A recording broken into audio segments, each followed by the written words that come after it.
உத்தரப்பிரதேச மாநிலம் நொய்டாவில் ஆன்லைனில் சாண்ட்விச் ஆர்டர் செய்தவருக்கு பிளாஸ்டிக் கையுறையும் சேர்ந்து வந்ததால் அதிர்ச்சி அடைந்தார். சதீஷ் சாரவாஹி என்ற வாடிக்கையாளர் ஜொமேட்டோ செயலியின் மூலம் ஒரு உணவகத்தில் இருந்து சாண்ட்விச் ஆர்டர் செய்துள்ளார். தனக்கு விநியோகிக்கப்பட்ட சாண்ட்விச்சை அவர் பிரித்து பார்த்தபோது உடன் பிளாஸ்டிக் கையுறைகளும் இருந்ததால் அதிர்ச்சி அடைந்து ஜொமேட்டோ நிறுவனத்திற்கு புகார் அளித்துள்ளார். அதற்கு இந்த உணவை விநியோகம் செய்த உணவகத்தின் பொறுப்பாளர்களிடம் பேசி உரிய தீர்வுக்கான நடவடிக்கை எடுக்கப்படும் என ஜொமேட்டோ கஸ்டமர் கேர் சார்பில் உறுதியளிக்கப்பட்டுள்ளது.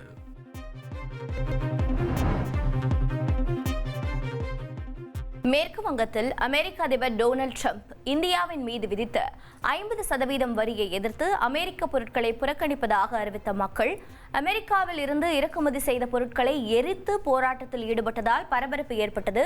இதுகுறித்து பேசிய பாங்கியா இந்து மகாமஞ்சா அமைப்பின் தலைவர், உலகின் பல நாடுகளும் இந்தியாவுடன் வாணிபத்தில் ஈடுபட தயாராக உள்ள நிலையில் இந்தியாவானது அமெரிக்காவை மட்டும் சார்ந்து இல்லை எனவும், இந்தியர்கள் ஒற்றுமையாக இருந்தால் யாரையும் எதிர்கொள்ளலாம் எனவும், அமெரிக்க தயாரிப்புகளை புறக்கணிக்க வேண்டும் எனவும் தெரிவித்தார்.